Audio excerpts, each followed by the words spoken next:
Quitter la maison avec toutes ses commodités pour vivre désormais dans la rue, dans des lieux malpropres, dans le froid et la chaleur, le vent et la poussière, avec le risque de se faire tuer à tout moment pour faire plaisir à cette substance qui est la drogue. Tel est malheureusement le sort de notre jeunesse qui s'est adonnée à la consommation de la drogue. Nous sommes allés à la rencontre de 5 consommateurs de drogue dont l'âge varie entre 18 et 35 ans dans un ghetto de la place. Chacun avec son histoire nous explique comment tout a commencé. J'ai commencé avec les tabacs, les joints, je ne connaissais pas ça. Il y a eu un jour, la nuit de Tabaski, qu'un ami m'appelait. On allait, on a projet, tout. Il a enlevé, il a fait sa rap. Il m'a donné des faits 5 tirs. Les soucis qui étaient dans ma tête tout le temps qui me dérangeaient. Je me suis rentré là, il n'y a plus de soucis. C'est avec le temps maintenant que moi-même je suis que, je me suis dit j'étais dans la gueule des loups. Comment je vais faire maintenant pour me retirer? Si je ne gagne pas, mon corps me fait mal. C'est des amis qui m'ont emmené dedans. C'est une de mes amies qui m'a entraîné dans la camp. Ça me fait presque 13 ans maintenant. Je n'avais jamais conseillé à un ami, à mon ami, de fumer la cam parce que j'ai été là-dedans. Ça fait 7 ans que je suis là-dedans. Donc je n'ai rien fait, pas de moto, pas de regardez comme je suis ici. J'ai une femme avec un enfant. Mais quand je suis entré dans la cave, tout est cassé.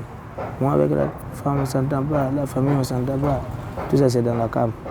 Nos sociétés sont de plus en plus touchées par l'avancée extrême de la consommation de la drogue par des jeunes de moins de 20 ans. Cette pratique laisse malheureusement derrière elle des traces qui détruisent à jamais la vie de ceux qui la consomment. Il s'agit notamment du grand banditisme, des maladies mentales, de la stigmatisation, du rejet ou même de la peur que l'on ressent vis-à-vis d'eux. Monsieur Touré Ousseini, fondateur de l'ONG Saltava, mène depuis plus de 2 décennies ce combat de lutte anti-drogue se confie à notre micro.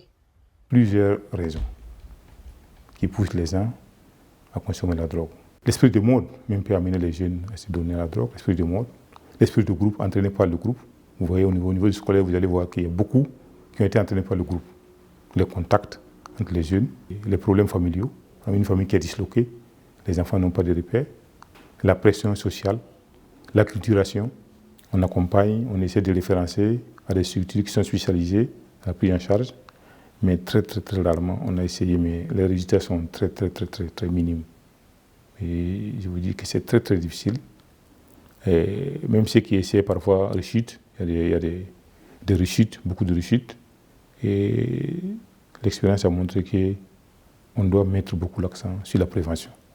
Le cannabis, communément appelé la canne, est la drogue la plus consommée et la plus destructrice pour plusieurs d'entre eux. Ça, il y a 2 prix. Il y a ce qui est moins cher.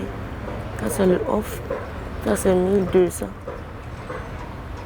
La cocaïne, ça c'est 3000. C'est sous forme de cailloux. Et bon, c'est comme 4200. Ça c'est comme un prix faible quoi. Chaque jour que Dieu fait, il faut se battre pour pouvoir fumer. C'est même pas chaque jour. Chaque 2 heures, chaque 1 heure, il faut que tu aies au moins 15 000, 20 000 dans ta main pour pouvoir fumer. Par jour, ce qu'on dépense dans la cam, ça peut atteindre presque 100 000.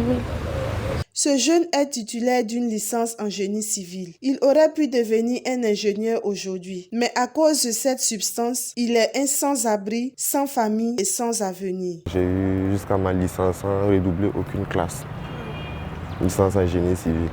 Mais après, bon, avec la mauvaise fréquentation, j'ai doucement commencé par la cannabis, un peu, passe à ce que nous on appelle le off et puis le crack. Puis c'est ça qui est surtout dangereux même. Ça nous absorbe, ça nous empêche de nous réaliser au fait. À part ça, on n'a aucune vision.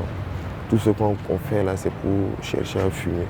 On a 2 ans, 3 ans en prison. Oh, c'est la chose là qui t'amène en prison. Tu es allé voler là, c'est pour venir l'acheter. Mais tu sors là, c'est même chose encore, tu cours pour aller. Elle est plus que ta femme. Quand il y a des manques, la personne devient comme enragée. Hein. C'est ça aussi le problème de la drogue. Et ils sont prêts à tout pour avoir la dose, même tuer. Ils sont des gens qui sont malades. Ce n'est pas une question de dire que non, c'est des malades. Un drogué, c'est quelqu'un qui est malade. Ce n'est pas la punition seulement qui peut régler le problème, il faut le prendre en charge, il faut le soigner comme n'importe quel malade.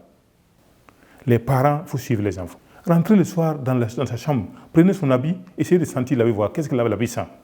Est-ce qu'il y a la cigarette, est-ce qu'il y a l'alcool, est-ce qu'il y a la drogue dessus. Fouillez ses poches pour voir quand il n'est pas là. Tous regrettent aujourd'hui d'être victimes de ce mal qui a détruit à jamais leur vie. Des regrets, j'en ai beaucoup. J'ai des amis que je ne peux même plus.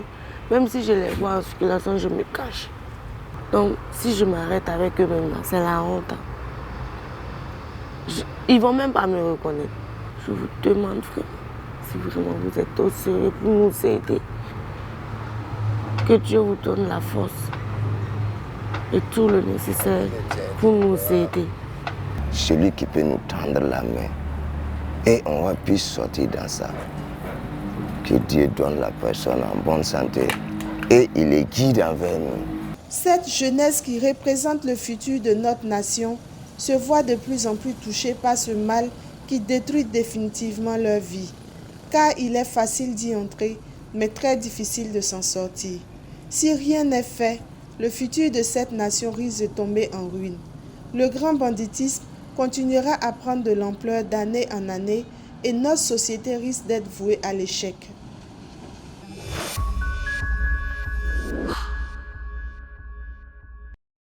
Droit Libre TV, la web télé 100% droits humains, 100% liberté d'expression.